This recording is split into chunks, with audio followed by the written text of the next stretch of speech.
Morning, everyone, and welcome to SportsbookReview.com. I'm Flash, and this is March into Madness, and what a crazy day it was yesterday. We saw teams up double digits, got lazy, lost their concentration, and momentum goes out of the window. We got 23 games on the card.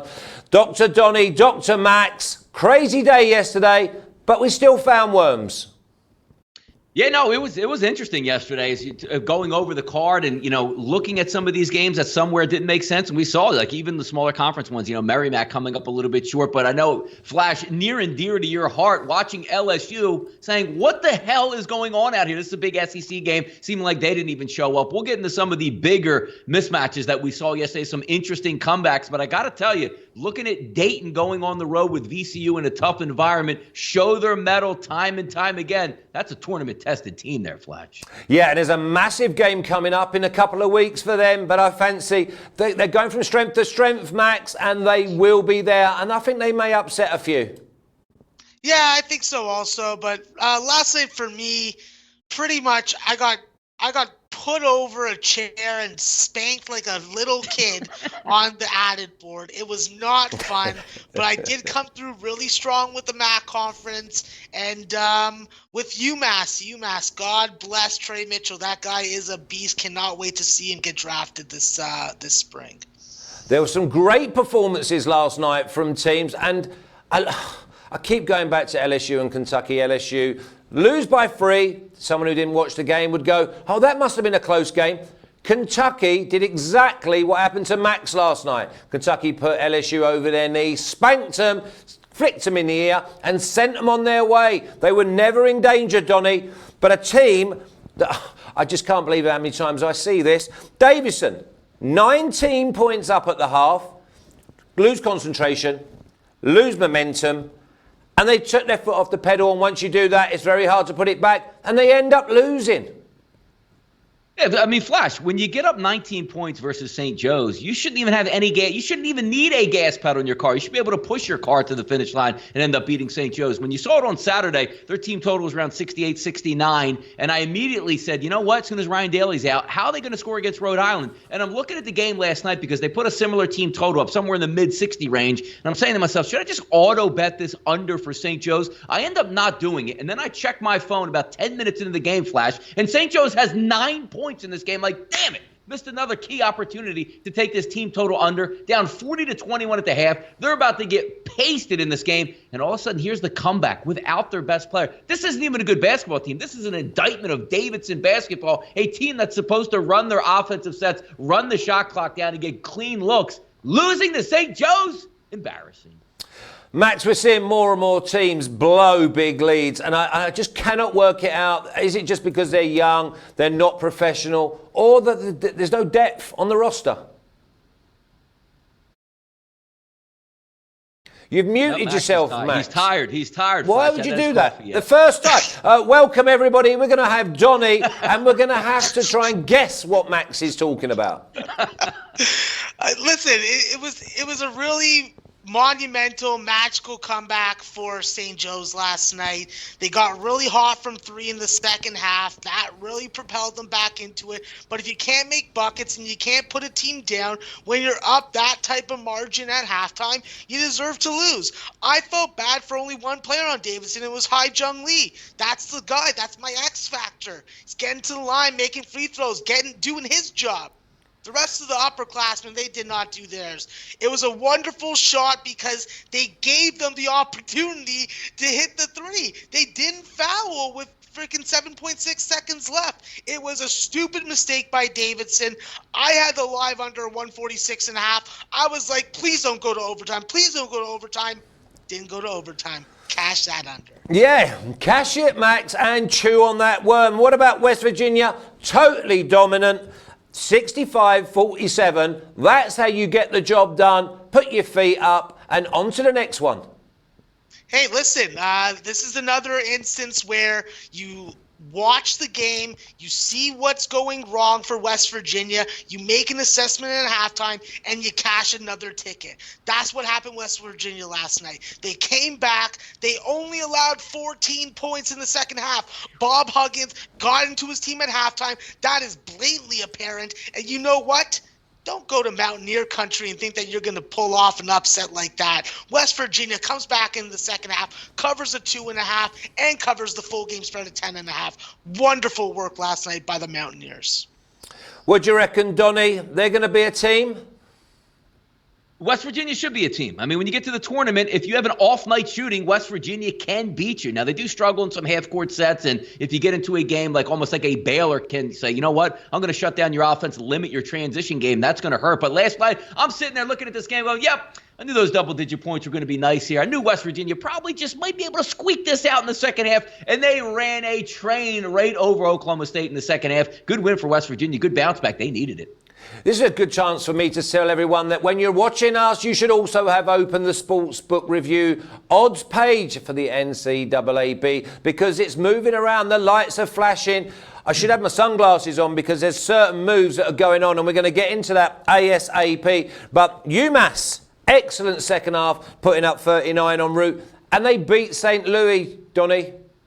Yeah, this game, looking at it, revenge on their minds. Max is talking about power forwards that you need to have on your chart as March Madness moves on, even though UMass isn't going to go really far in March Madness. But the one I missed on this game is I had the team total for St. Louis at 70, Max. I'm watching this game. I got 31 points on the board with 7.5 minutes to go in the first half. I end up with 35. I get a decent start to the second half. I even get a lead with 4 or 5 minutes to go at 62-60. I'm like, you know what? Coming in for a landing right now, and all of a sudden it goes out the window, and UMass gets the outright victory. Pissed me off. It didn't piss you off, though, did it, Max? Well, now I'm a little pissed off because I'm like, what the hell, St. Louis? What's going on, Javante Perkins? Couldn't get Donnie's goddamn team total, you jamopes. But yeah, no, I am happy about the UMass win. It was a nice comeback spot. You put up 39 in the second half. That's definitely going to get you a home win at home, and it's nice to see home dogs barking. Love a good dog that can bark. Yeah, we love any sort of dog. Just give them a little pat and they'll do anything you want. There's a little tip for you, Max, when you're out and about. OK, let's talk about Baylor. Still number one. And they were convincing, Max. Yeah, listen, it was another game where the Joes versus the pros, and the Joes took the pros to the slaughterhouse. Baylor is still number one. Let's not put that number one too much into consideration. This is a team that, like I said, Jared Butler gets his three-point shot off. He's not that athletic. He's not that flashy, but he does everything right because he's a ball player. He proved that last night. Baylor was able to really lock down Oklahoma. Early on, they were getting their three-point shot attempts, and they were hitting them. But you know what? In the second half, adjustments were made. The better coach team and the better roster ended up winning, and nice to see the Joes cashing a ticket. Yeah, we can't really step in front of Baylor at the moment, Donnie. No, but that was a great performance last night because we have a chat that we also, go back and forth with some stuff. And a lot of the knowledge in there was trending toward, maybe this is a really sharp spot for Oklahoma. And I agreed with it. Looking at the 3.5 coming in, you have a big game on deck for Baylor. But this is one of those games that shows you the focus, the coaching, and the players that you have for Baylor that can go into an environment where a team is all geeked up. The home crowd wants to see the victory over the number one team. And even a close game midway through the second half, they pull away with their defense, offensive sets, three-point shots, closing out down the stretch. That was an impressive win in a tough spot because if you're looking at Baylor, yeah, they're number one. They want to stay number one, and they can still win against Kansas on Saturday. But this is one of those games where you go on the road. Nobody would have thought too much about, yeah, Baylor lost on the road to Oklahoma. What are you going to do? What an impressive win to be showing their mettle on the road and winning that game, now setting up for that awesome game on Saturday versus Kansas. Creighton broke a few hearts. Not Max's, though, Max? But Donnie, Creighton put the pressure right on Seton Hall tonight when they host Butler. Well, Creighton last night broke a lot of hearts, and as it says in our little tagline here, it didn't break Max's. What a good look that was, because I figured it was one of those games where Marcus Howard would come out at home. Marquette usually plays really well at home. Great bounce back spot, revenge effort. Wasn't the case. Creighton is a really good basketball team, and they are really under the radar. I got to tell you, the theme, outside of us talking about Big Ten teams winning at home, this Big East Conference is fantastic. What a nice win by Creighton. Max, licking your lips. Tasty worm. Yeah, absolutely. Great performance by the Creighton Blue Jays. Shout out to Antel, the Sports Cag, and of Liveline. You know what it is. It's Blue Jay time. pretty plain and simple. This is a team that just fundamentally guards you, does not give up on a play, gets back in transition, has shot makers, has guys that are athletic, and can play multiple positions. When you play positionless basketball, I think it sometimes gives some backcourts with a little bit less size problems. We saw Marcus Howard go scoreless in the first half, putting up 13 in the second half. Not the type of performance that you're ever going to be able to win a bet with Marquette. Listen, Creighton's a good team. Creighton is a dark horse, but the question is, how are bookmakers going to inflate their lines for the next couple games? I think that they're going to. I think we're going to be losing a little bit of value taking Creighton. Okay, I'm going to kick straight into these games because there's lines disappearing as I speak to you. So let's start off with you, Donnie. We're going to go Butler.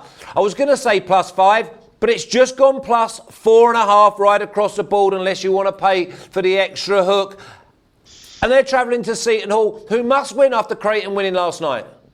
Yeah, looking at this Butler-Seton Hall game, what really sticks out to you is the fact that Seton Hall can really play defense and Butler's going to slow it down. So one of those heavyweight fights between Butler's offense and Seton Hall's defense. But also, Seton Hall needs to get right. Like, I like Seton Hall. They're not a dark horse because obviously they're a ranked team heading into March Madness. But this is a team that has everything you need. Elite perimeter defense, a scorer that can get after it at any time and get a bucket when you need it, and elite level big man post defense as well. But when we took a look at this game, I sort of agree with the line move going down to 5-4 because I think Butler's going to try to limit the possessions. But the one thing I would even look further into is maybe a Butler team total under, just because the fact is they're going to try to run their offensive sets. They're not that fast on offense. I think Seton Hall will be able to lock in. The one question I have is watching Seton Hall over the past couple games is, where's that elite level play? Where is that we're much better than you? Where is that let's close this game out strong? Too many times I've seen over the past couple games Seton Hall lazy in the beginning of the games, maybe down at the half where they should be up. This is a home game, and they struggled in their past couple home games here, Seton Hall. This is a game they need to win and win convincingly. I lean Seton Hall, but I actually like a little bit more a Butler team total in this game, Flash.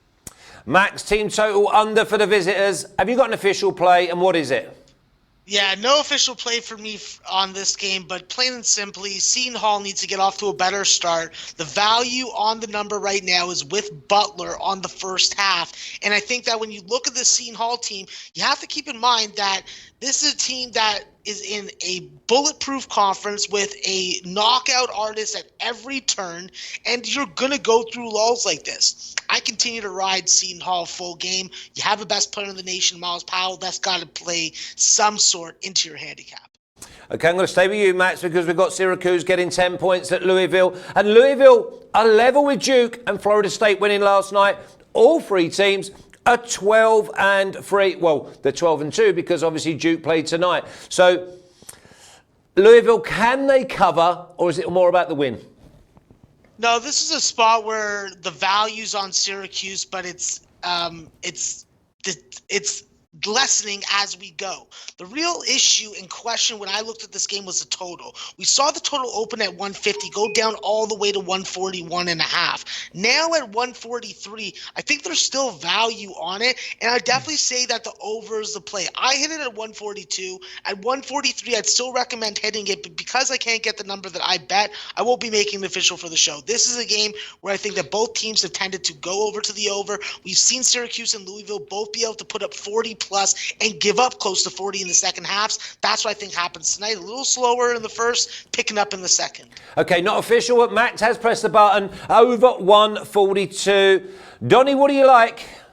Yep, I like that look as well, because when you're looking at key numbers here and it opens up, as Max says, at 150 and dips all the way below, even looking at the 150 number, you're trying to rationalize saying, well, how can they get over that total? Because typically when we look at Syracuse in the past, not ultra efficient on offense, not running with a lot of tempo and playing extremely good defense. That's not today's Syracuse team, looking overall number 2 in the conference in average possession length on offense. But the key ingredient here is both of these teams can bomb away on offense. You're going to get some good tempo for Syracuse, which will force Louisville. And look at Syracuse, coming in the game loses, I believe, 4 of their last 5 games and a lot of higher scoring tilts. There's a lot of value with that 143. I like it. Official for the show. Give me the over in this game as well. I think it's a pretty good call by Max. Okay, you're going to go official, Donnie. Let's move straight on because we've got Auburn and the market's going against them. They were at 4.5 or giving up 4.5. Now it's 3.5. You can get 4. So it's Auburn traveling to Georgia, Donnie. Yeah, home team, you're trying to look and see what Georgia can do to sort of hang around in this game, and that's obviously they don't shoot the three-point well, 28% in conference play, but the one thing you could look at Auburn, one of the worst teams at defending the three-point line. So always, if you are a home team coming into a game, you have the ability to chuck three-point shots, which they do at 40% volume for their total offense. They should be able to hang around, but when you look at Auburn, they should be able to score in this game. They don't turn the basketball over. They get to the free throw line. They don't shoot the three-pointer at an exorbitant rate. It's one of those games where, look, it's just one of the SEC game. Maybe lean towards the home team. Don't have an official play in this one, so we have a lot of games to get to. I'm not going to waste any more time.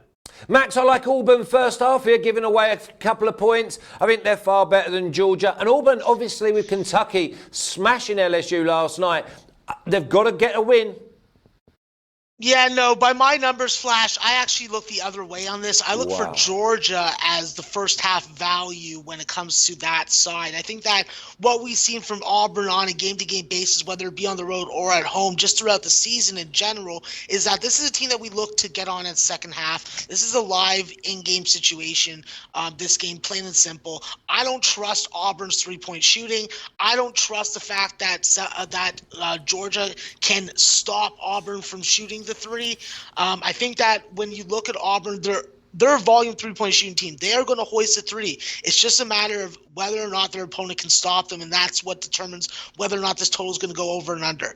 For me, how I look at it, for everybody that's watching, you look to play Georgia first half, if you can get a good number at minus 110 odds or less, and then you hit Auburn second half, depending on the score. I think that's going to be a tight game. I think that there's value live. Okay, so we go maybe with Georgia first half, and you've just put me over your knee, but you haven't quite spanked me yet. Are you going to spank me? We're going with Duke at NC State, and Duke giving up 6.5.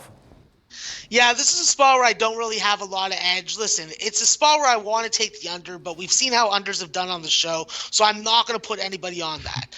I do think that with North Carolina State, not having Pat Andre coming off the bench in the front court does take away some of your versatility and some of your inside-out action. But this is a team with C.J. Bryce and Markel Johnson that have the pieces and the upperclassmen and the experience to go up against this Duke team. The real question is, how do they stop Vernon Carey? I don't think that they're able to. The number doesn't really provide any value either way, but I would still be looking towards under 150 in this game. The A-Coast, Donnie, it's really hotting up. I mean, we got Duke, Louisville, Florida State, nothing between them. And if Duke don't win tonight and Louisville win, Louisville go first.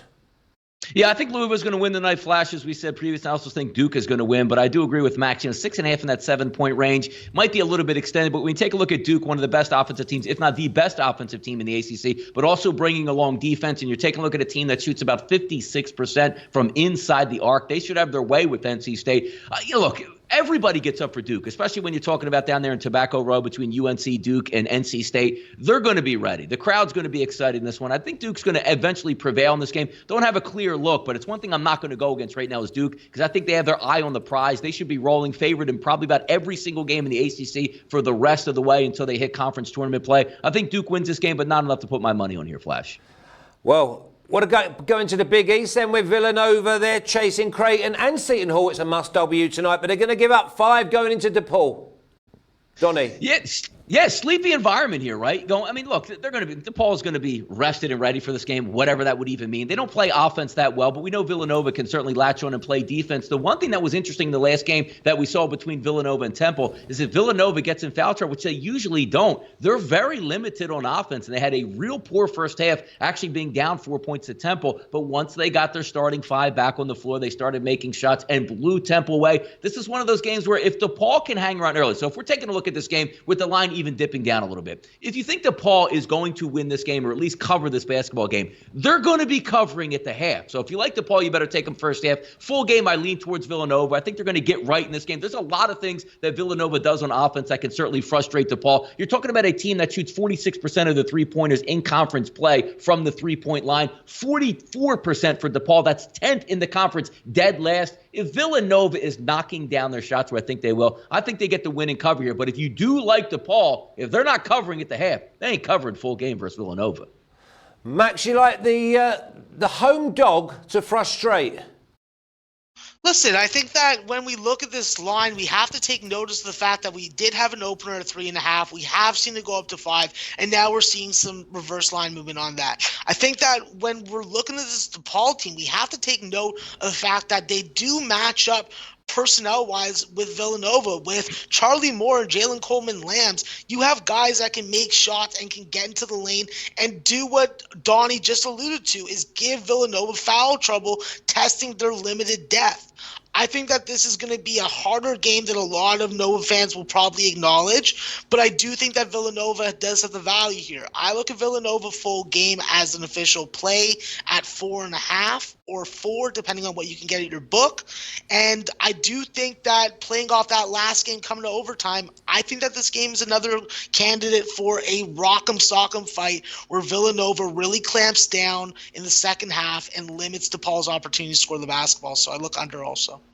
Is under going to be official, or just going to go with Villanova? No, we're not -4? making any unders official, Flash. We've seen how they've gone the past couple days, and I'll take the losses if they do on my own accounts. Okay, no worries at all. You be brave, my lad. You be brave. What about Tulsa getting 11 going into Houston? Is that number too big? Yeah, I think that this number is a little too big. Listen, we've seen Houston. We know what they can do. They have length at the guard spots. They can guard you. They can get to the free throw line and make their free throws. The issue with Tulsa is Tulsa can get to the free throw line also. They can really pressure your defense into adjusting, help defending, and leaving yourself open on the perimeter. And with Brandon Rachel and Elijah Joyner, I'm content with this team being able to play on the road or at home. This is a team that's already upset Houston 63-61 in some quite remarkable fashion. I do think Houston plays with some advantage and some edge. I look at Tulsa as a first half play, and then at the half I'll evaluate and probably look towards Houston on a second half line. Okay, so we're going to take the visitors first half. Donnie, do you fancy a bit of that? It's going to be around +6. Well, yeah, no, I agree with it, and I agree. I actually like Tulsa full game as well in this game. We're taking a look at a total at 130, and Max is right. And like sometimes the best plays are just never taking unders at all, because to win an under, to me, my philosophy is you just have to get straight up lucky to win an under. But this game screams under to me. Under 130, you have the best defense, number 1 and number 2 defense. You also have two teams that get back in transition defense. You also have two teams that like to run offensive sets. So if they're a little bit off from the three-point line, which keep in mind, Houston's number 1 in the conference at three-point defense. How about Tulsa? Number 2. So if you get one of those stretches, 3 to 4 minutes and 2 points, you're going to hit this under. I like the under, but I also like Tulsa here as well. I'm going to go ahead and make an official play. Tulsa full game. I'll take that one, Flash. Okay, you're going to go Tulsa +11. I'll give it a little star. Let me just tell you in the chat, we're over 210. We've only been here 20 minutes. 43 thumbs up. There should be. You log in, you press the thumbs up, you subscribe, and then we'll let you know. And you ain't going to miss a show. There's plenty chatting here, and they're saying stay away from the Auburn game. We've got Nova. They win by 9. There's plenty chat going on in there. So let's have a few of your player of the days as well. Let's move on to the majors. Then we've got Michigan at now getting +2.5 against Rutgers, Donnie.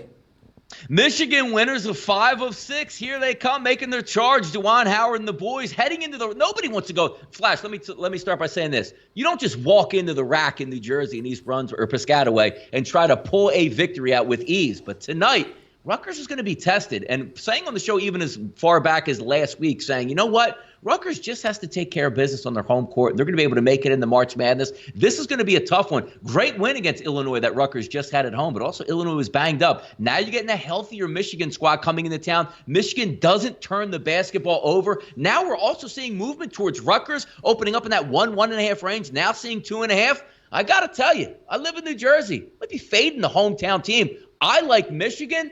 I think Michigan goes into the rack. I think Michigan wins outright. Flash. I don't want the points. Give me a money line and make it official on Michigan. Money line. He's come out with the old Smith and Westons. Max, load him up and take it away. Listen, I would love to say that I'm on the other side, but the fact is I'm not. My first half numbers really favor Michigan in this spot. That's the play that I'm going to be making. The fact is Rutgers is undefeated at home, but they're going up against a team that just gives them problems and fits from a matchup and personnel perspective. How is Ron Harper Jr. going to stay with Franz Wagner? How is he going to be able to switch off Eli Brooks and DeJulius? I don't think that's going to happen. This Michigan team is going to really have Rutgers, in my opinion, on their heels on defense. I think with good ball movement, and even if Isaiah Livers doesn't play, I think that Michigan has the fortitude to go on the road and be the first team that beats Rutgers in their building. They've had a couple scares. Now it's time to get that first out. I like Michigan also, but for the show, I'm going to take Michigan first half. Nice one, Max. Nice one, Donnie. We love that. We love you firing bullets. Let's go. Texas A&M getting 10.5 against Alabama. Alabama, they were okay at the weekend, Max.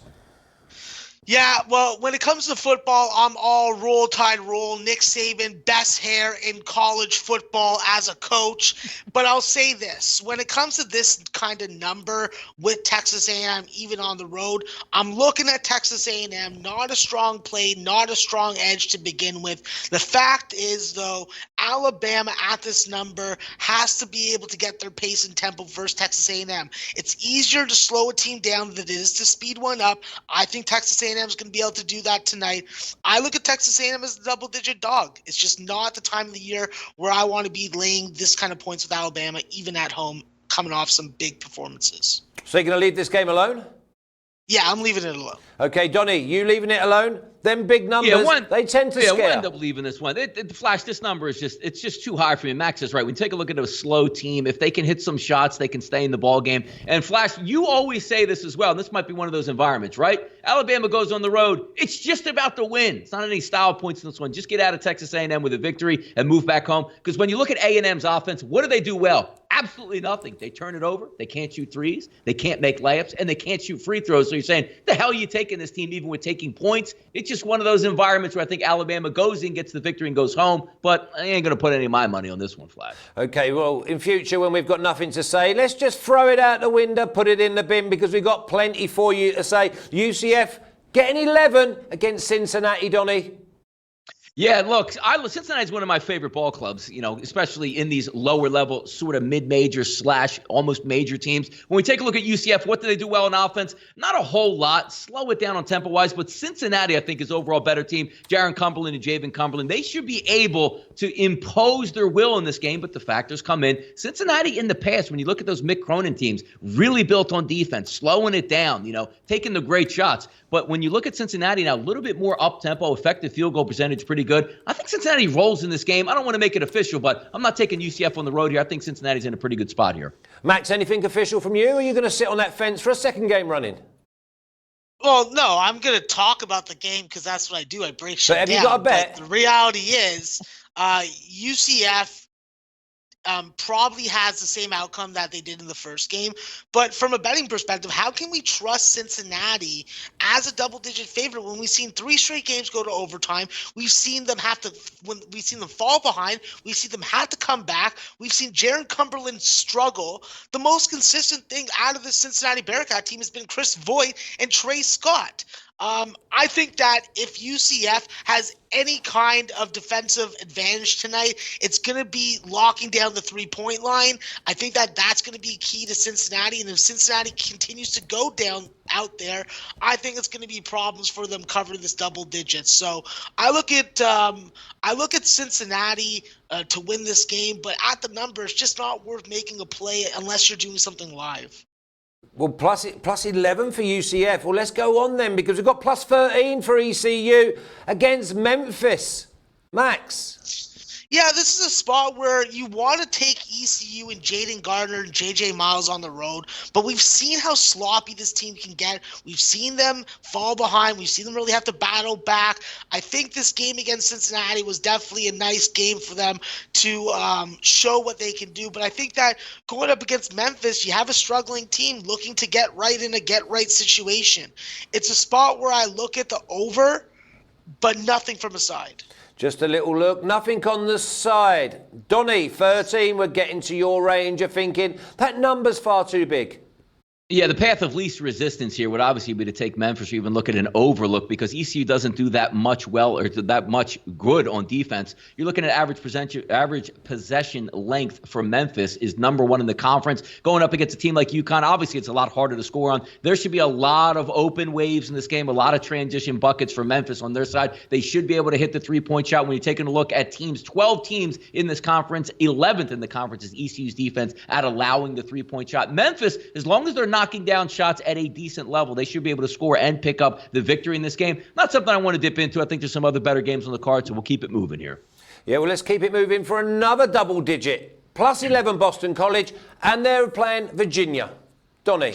Yeah, listen. Listen, Max. You're Max. When I say Donnie, that's Donnie there. I'm sorry, I jumped in. You're key. He's excited. Look, when we talk about Virginia's offense, Max is really excited. One of the more fun teams to watch, the pack line defense, the walk it up, the 3-on-1 fast break that turns into a 5-on-5, 30-second shot clock violation. That's Virginia. I have a hard time laying like 3.5 with Virginia, no matter the team they play. And now you're looking at a double-digit line. That means, like, if we have a double-digit line versus Virginia, that correlates to Virginia has to score every single time they have the basketball to cover it. Just out of principle, Boston College for me tonight. Yeah, we like that. Boston College at plus 11. You must be going the same way, Max, because you're champing at the bit. Yeah, I am. Because the fact is, Boston College, they may have some injury issues with Jarius Hamilton and Chris Herron, but you got Nick Popovich back. You got Derek Thornton. This is a team that's already beaten Virginia by 7 on their home floor, and now you want to make them a double-digit dog on the road. I don't care that Thomas Walton-Deasy is scoring the basketball. Well, he's a mutt. I don't like his name. I don't like having to mispronounce it. I'm not taking the Virginia Cavs tonight. I'm taking Boston College. First half, full game. Let's go. And I take it you don't play poker, Max, because I'll tell you now, if I saw you fidgeting like that keen, that eager, I'm the most getting out the way and just cheering you on because I know you've got a stack of aces sitting there nice and quietly. Last game before we go to the mid-majors. I'm going to come to you, Max. You're in blue. I'm surprised you've not got Alabama on. Providence, it's a pick 'em. They're getting +1 in a place against Georgetown. Yeah, with Georgetown, it's pretty simple. You wait to find out what the status of Mac McClung and your 7 is. They didn't play last game, didn't really stop them. They're able to beat Butler with guys like Terrell Allen and Pickett and Mosley. So, listen, this Georgetown team, they've been putting it together. 3 out of the last 4 they've won. The fact is, when they go up against Providence, this is a team that just from a defensive aspect is going to be able to lock them down. They can score with them. I think that they finally got their personnel and their starting lineup in a situation where they can do some damage. They beat Georgetown handily last time. This line is too small. Providence, official play. Let's go, Friars. Providence, official play. Donnie, make it 2 out of 2. Yeah, I agree with Maxwell here with Providence because you are looking at Georgetown, who's in, who's out as a team. I like the big win that Providence just came off of. And Max was screaming, Flash, a week ago saying, when is Beta Diallo going to turn back into Alpha Diallo? And he certainly did in that ball game versus Seton Hall. This is a game where I think Providence should be able to increase and continue to play well. Ed Cooley and the boys pick up the victory here. Look, hey, Georgetown gets all of a sudden miraculously healthy and we take a loss to this game, so be it. I think overall Providence is the better team. They get that win and boost. Looking forward to the conference tournament in the Big East. I think Providence is the play here as well. Here we go. I say it every day. Rev it up. We're going mid-major. These boys absolutely feast on this part of the card. And we're going to go for Iona +6 at Siena, Donnie. 7 o'clock tonight, ESPN3. That means, yes, it's coming through the internet. That means, yes, it'll be about 3 minutes behind your live scoring updates. But so what? You're going to watch this game. Siena is unbeaten at home at the Time Center in Albany. But I know, look, We haven't even capped this game together. Me and Max don't talk off the air, even though we set the schedule because it's more fun to do it this way. I know Max is going to be on Iona, but Siena should be the right play here. Unbeaten at home until they lose. I'm taking them, even though that line opened up, 7.5, now down to that 6, maybe 5.5 range that it's creeping towards. I think Siena's offense should be able to do some damage versus Iona, especially down on the low blocks. If you can't lose at home, which Siena doesn't do, I'm not going to take it or go against them until they do lose at home, even though I like how Iona has sort of righted the ship here. Siena times Union Center. Give me the win and the cover, because I know Max is going Iona. Max, he's just goading you. That's it. Is he going head to head, really? I'm glad that he didn't put any money on that because my money's on Siena -6. I'm fading this line movement.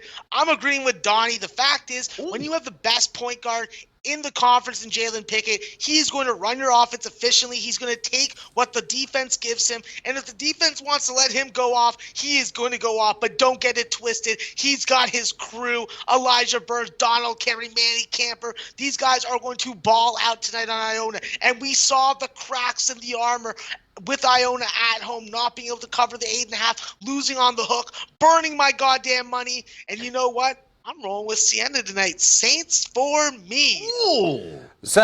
Oh, nice. Siena -6. You're happy with that one? Give me first half also, Flash. Give me first half -3 or 3.5. I'll take that also. I got a big advantage in the first half by my numbers. Wow, you're going bonkers, Max. Take it easy. Take it easy. We've still got about 15 games to go. George Mason +12 versus Richmond. The number seems gigantic, Max. Not even you can give up 12. Are you taking it? Oh, come on, Flash. You haven't been watching a lot of college basketball, obviously. Lots of teams can cover these numbers. I think Richmond's a good candidate to do so also. Listen, the fact is, George Mason has very good guard play with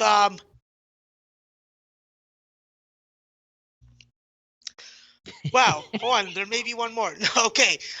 George Mason has very good guard play with Jamel Hartwell II coming off the bench. With Javon Green and Jordan Miller, these are guys that can score the basketball. But I think from a defensive matchup perspective, they're going to have troubles containing Blake Francis and Jacob Gilliard. I think Nick Sherrard's the X factor tonight. Look for him to get his shot, get his 3-point off. Nathan Cahill, the Canadian from Montreal, he's going to do what Canadians do in college basketball and is hold the freaking fort down. So I like Richmond. I would rather Richmond first half than full game, though.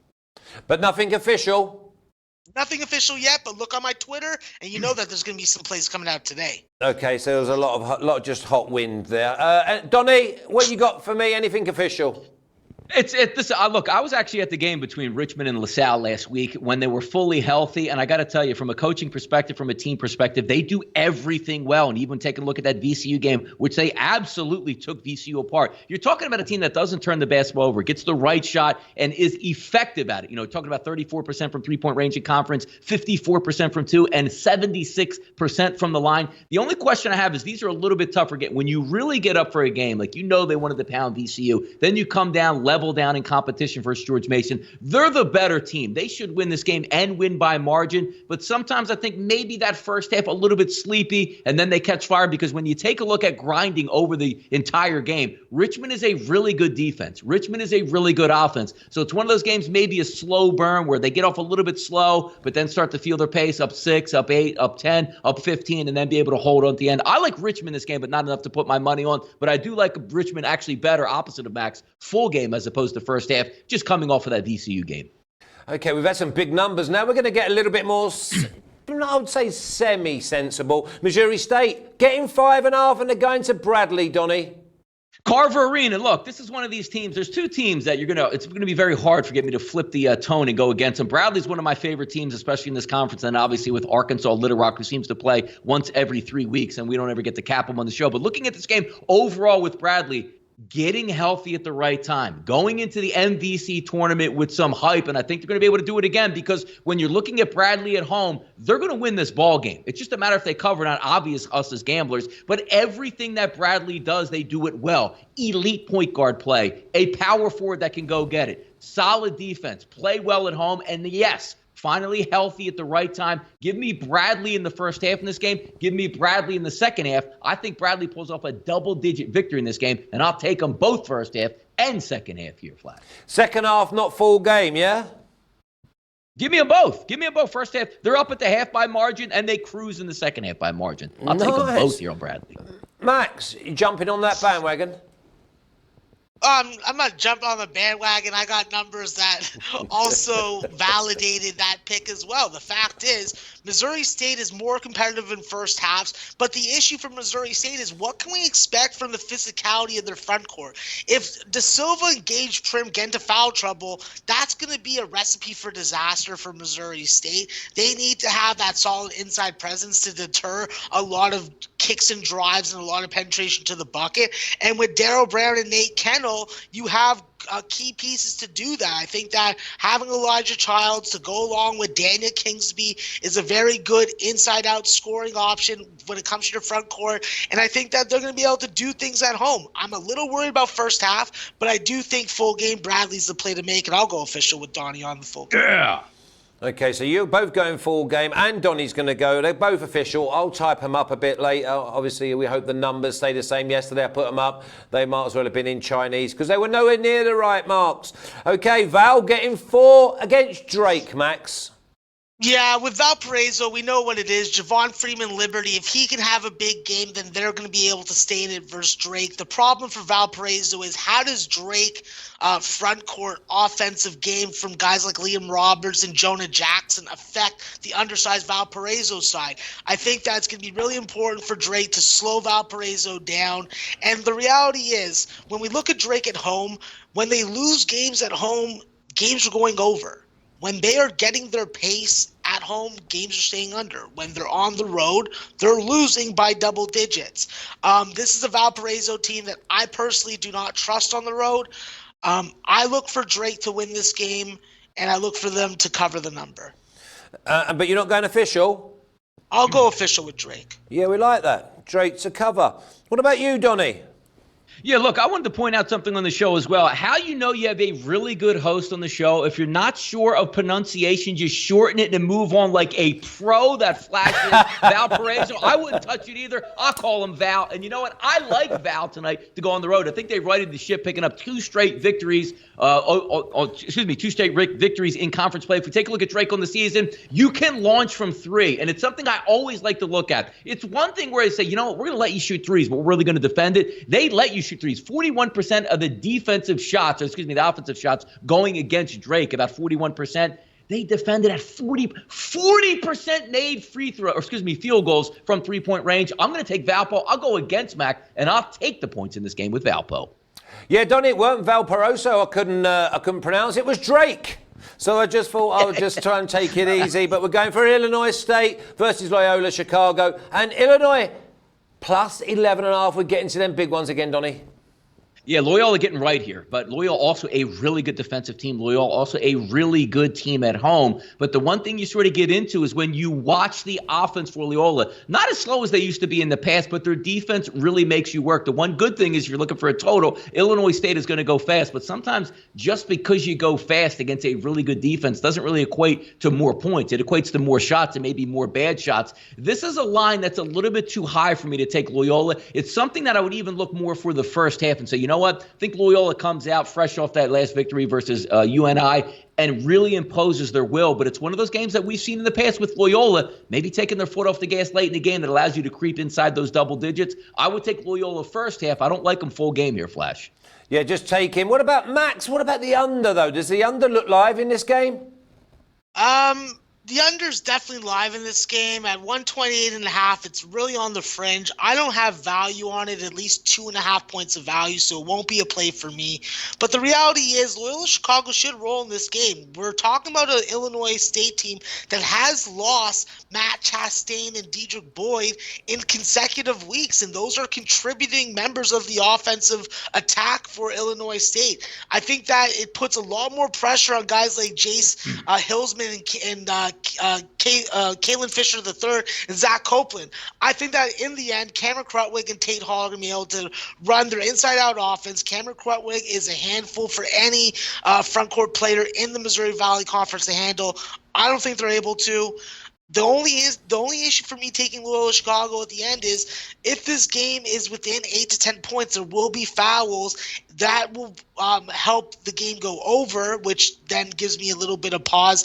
And also, you have to take notice of Loyola Chicago's 59% free throw shooting percentage over the last 5 games. If it comes down to fouls, do you really trust Loyola Chicago to make them? So not a spot for me that I'm going to make. I'm going to wait and see if the line moves towards Illinois State, then jump on a hopefully better number on Loyola Chicago. Okay, another double-digit road dog. George Washington going into Duquesne. George Washington getting 10. Is that enough for you, Max? And what about the total? My Duquesne Dukes Flash are a fantastic team. Just wonderful A-10 basketball at its finest. They're going up against a tough team in George Washington today. I think that they're going to have their hands full. We have to keep in mind that Duquesne does not have any home court advantage because they're playing all over the state of Pennsylvania this year while their building is built and renovated. I don't even know. Whatever. It doesn't matter. The reality is when you have a guy like Sincere Carey is one of the most underrated point guards in this conference. Tavion Dunmartin, Marcus Weathers, these are guys that I watch, I enjoy, and I want to win from just a fan perspective. But from a number perspective and value perspective, George Washington at 9 to 11 points has value. Anything under that, you jump on Duquesne. Where'd you get Duquesne from? It's Duquesne. Donnie. Yeah, it's not. But Come on, Donnie.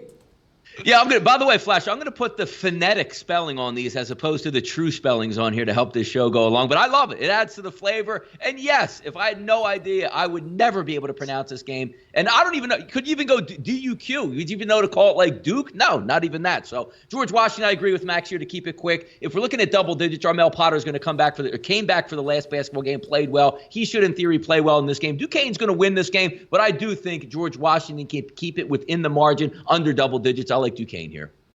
Okay, what about Fordham getting 8.5 going into LaSalle? Look, these are the games that I love. And these are the games that are like Fordham, LaSalle, why would it even be on TV? Why not just cancel it and nobody would care? There might be 150 people in attendance in this game. So what? When we take a look at this game, immediately what pops out in your mind? Well, Fordham doesn't really score many points. But why is LaSalle favored by close to 8.5 in a game where you know Fordham is going to want to slow it down? Let's also remember in the previous game that they had, 66-60 final, which was at Fordham, Fordham had a lot of injuries in that basketball game, most likely Portley in that game, who now has come back and has played well in the past couple games. I believe he's been back 5 or 6 games now, double digits in at least 4 or 5 of those games. That should have an impact in this game. I don't trust LaSalle. LaSalle, the better team, better athletes, absolutely. But I think Fordham's going to be able to slow this game down. And this is one of those games where I try to dig in and say, why should I take a Fordham team total over? Donnie, they don't score 60 points. They did like twice all year. But this is one of those games, if you look at Atlantic 10 play, the really rough games for Fordham came on the first half of the schedule. Now you're going to get into the lower tier teams for the rest of the season. I think there's a little bit of value of Fordham in scoring and a little bit of value in Fordham covering the number. There's no way in hell I'm taking LaSalle at 8.5 in this ballgame. I lean towards Fordham, but I actually like even more the Fordham team total over. I think there'll be shots to make. I think if there's some of those 3-point shots can go down, there's no reason to believe they can't get in that 56-point range against LaSalle. Maybe even pull out the outright here, Flash. Okay, as I go to Max, Donnie, can you have a little look and a little scout for your play of the day so they can give it out at the end? If there is one, Max, Fordham getting 8.5. Is that a bit of you? Yeah, I agree with Donnie here. I think that I like Fordham more first half just because LaSalle's just giving up a lot of points early. If this is a team that's going to give up 36-40 to Fordham, you know what's going to happen at the end of the 20 minutes. I think with Ed Croswood is going to really have to be the key for LaSalle in the front court and defensively. I think that when you get on the glass against Fordham, you do have an advantage because they do have an undersized backcourt, whether it be Perry, whether it be Cobb, whether it be Cologne. So there's a lot of guys that don't have a lot of size, and you can take advantage of that quite easily. I will point out LaSalle's game will be on TV, but it will be the worst picture that you've ever seen on a game on ESPN Plus. It's actually shameful.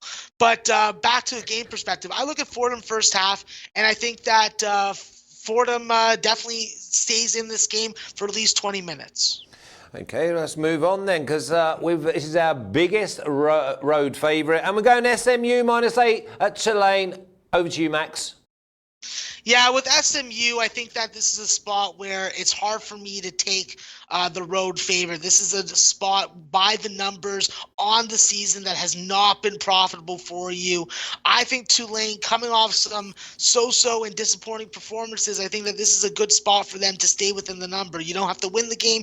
You just have to lose the game by less than 8 points. I think with Deshaun Hightower and KJ Lawson, you have very good inside-out players, guys that can score with the back to the basket, guys that can get to the rim. I think that's going to be important versus SMU. You have to really contain Kendrick Davis and Tyson Jolly in SMU's backcourt, but I think that this is a very evened matchup game from an analytic perspective, and I do think that Tulane hangs within the number at home. Okay, Tulane getting the 8 against SMU. Donnie, are you going to take the points, or do you want to lay them, or are you fan of team total, a first half, a second half, a money line? Or what about the game total? Yeah, it's like a perfect matchup here for SMU's offense. Whether or not they can knock down shots is going to be the key. You're talking about the most efficient team in conference play going up against the worst team defense of efficiency in Tulane. When you take a look at what they do well, neither one of these teams really are effective at getting to the foul line, which means what? They shoot a lot of jump shots from the outside. So it's one of those games where if the three ball's going down, they should be able to hit their total. Even though SMU is going to run longer offensive sets, Tulane's going to want to push. But when we take a look and just focus in on SMU and what they do on offense, Flash, number one in the conference, 37% from three-point range. Number one in the conference, 55% from inside of three-point range. And even if they do get into the foul line, if the game is close late, they hit 76%, number one in the conference overall from a team perspective. When we take a look at Tulane going up against SMU's defense, they should be able to score. The worst team defending the three-point line in conference, Flash, it's not Tulane. It's actually SMU. 32% from three-point range for Tulane in conference play, shooting 40% volume from three-point range. I actually think we get some points in this game. I like the over as a better look than the side here. What's your number on the over, Donnie? I'm going to get that right now for us, Flash. Okay, Max, have you got a number? Get the updated here. Just before we go into the low majors, we've got 3 games to go while the boys try and find us at over, because it seemed like a confident pick from Donnie, so we're looking forward to going over. But remember, Tulane +8 as well. We like that. What number have we got, boys? 139. One down for, it actually opened up offshore 143, now down to 139. Let's make that official. Over 139. Yeah, that's skinny. That's very, very skinny. Let's go to the lower majors. We've got 3 to go. We've got 8 minutes, so you can relax, but don't waffle too much, Max. North Dakota State +1.5 against South Dakota. Yeah, this is a spot where I'm on South Dakota. This is a spot where I recommend South Dakota. They're coming off a really bad loss against Oral Roberts. What have we seen from Summit League teams? Home court is key. I think with Tyler Hagedorn, with Simpson, with Kelly, these are enough offensive pieces to stop the Bison, stick a freaking bow and arrow in it, put it down and eat it for dinner. So give me the Coyotes. The Scrounger, the Scavenger is going to take care of business and get back on the winning streak tonight. Okay, Max, and have a little sniff out for your player today, because people in the chat, they're definitely going to want that before we switch off. Donnie, North or South Dakota? Yeah, you know what? I'm going to pass on this one here, because as I was doing these games, you had to get what? We had North Dakota State, South Dakota State versus North Dakota. I'm going to stay away altogether, not confuse anybody with those 4 teams, Flash, and we'll keep it moving here. I'm surprised you didn't just say, I'm going to go for Dakota. But anyway, I'm going to come to you, though, Donnie. We're going to go with Furman +6 at East Tennessee State. East Tennessee State, the best overall offensive team in conference play, and Bo Hodges, who had some personal, out of Flash, I don't know what personal business Bo Hodges had. Maybe he had to fly down to Costa Rica and, do some things and fly back, but he's going to be a gopher tonight, which was interesting. Pre-show, as we were talking, it was interesting to see that once that announcement was made, East Tennessee State line didn't go higher. It actually dropped a little bit here. So I'm going to lean on the home team in this game, more efficient offense, not so reliant on three-point shots, looking to get in the lane, because the one thing East Tennessee does well is they get to the line, and also take a look at their percentage. 53% of their total points come from inside the three-point shot. So if you're taking a look at a team that gets to the rack, scores from the free throw line, and can convert their layups, I'm going to lay with East Tennessee State here, Flash. Max, Donnie's happy to give up the 6 at home. What about yourself? Yeah, I'm seeing better lines right now. I'm seeing a 4.5 at one of the books that I do business with, and I'll be jumping on that 4.5. The reality is, Jared Rodriguez is a huge loss for this East Tennessee State team. When you lose a double-double machine like him, it definitely tests your depth in the front court, and getting Bo Hodges back and his ball handling skills will be key. But the reality is Trey Boyd III has been able to come off the bench, step into a starter's role, really take the reins of this offense, where this team was 10 or 11 men deep early on in the season. Well, now I think that we're getting a little more shut down, a better, shorter rotation.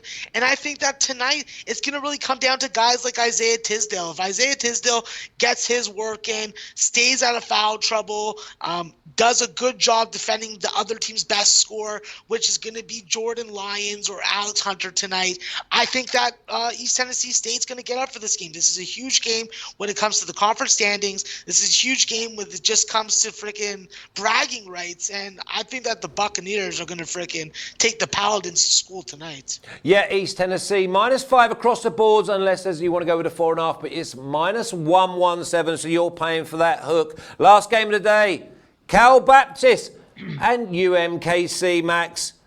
+1, pick 'em, it's jumping around. Yeah, this is a spot where I'm on Cal Baptist. I've already sent this out to my guys. Plain and simply, Cal Baptist has a first half advantage. Cal Baptist has the overall advantage. UMKC is a much dangerous and different team at home, but the reality is they can fall behind. Cal Baptist is not going to let you back into this game. They're a fast starter for a reason. I expect them to get close to 40 in the first half. I expected them to win this game wire to wire. My numbers like them up to 3.5-point favorites. So this is a no-brainer when this line came out. And I'll ride California Baptist either to the winner's window or to under a bridge to get a $25 handy. $25. Okay, get a haircut while you're there as well and get an LSU jumper. Donnie, it's -1.5 across the boards now. It was a pick'em in places earlier, but now it's -1.5 for Cal Baptist. What way are you going? Yeah, for this game with UMKC, I believe they're the Kangaroos. I'm going to plead the fifth in the court of law here, Flash. I don't want to mislead or misrepresent or claim fraud against me for actually trying to pick this game. We'll leave it up to Max's knowledge on this one and leave it at that. Okay, I'm going to come back to you, though, Donnie. Have you got a play of the day for me? What's your favourite of what we spoke about? Yeah, you know what? Just thinking about teams that can actually win, there's 2 of them here. And look, you don't really win a lot of money going with road teams, but I got to tell you, I would actually be impressed if Rutgers was able to upset Michigan. So I like Michigan in that game, going on the road, getting the 2.5. And then I like Villanova going on the road as well to get their victory also. I like 2 road teams with 2 teams. I think we're able to handle their business and walk away, Flash. Okay, we like that. 2 play of the days. Max, have you got 3? No, I don't, but I do have one play of the day that I will release and let go. It's simply this. I've been going with Army. I've been dancing with Army. They've been dancing with me, and I've been eating a lot of filet mignon because of them. But tonight, I'm going the other way. I'm taking Loyola Maryland. I'm going to the Patriot League, where I am the self-proclaimed governor of. And do you know what's going to happen? Santi Adama, Cam Spencer, Andrew Kosteka are all healthy in the lineup, playing together. We're going to see the real fruits of the labor of this Loyola Maryland team. They are going to give Army, who can be a little slow paced and a little too reliant on the Funk Master and Matt Wilson. It's going to be problems all day for those Army boys. They're going to be saluting Loyola Maryland's flag at the end of this game. Give me Loyola Maryland -5. It is my play of the day. We love that. It's been fun today, gentlemen. I see a bit of personality finally coming out in you two. I hope it's just me rubbing off. Have a great day. We'll see you again tomorrow. Listen, play of the day. Let's hope we have plenty worms to feast on, and I'll see you again tomorrow. Thanks, Donnie. Keep up the great work, Max. And stay away from them bridges.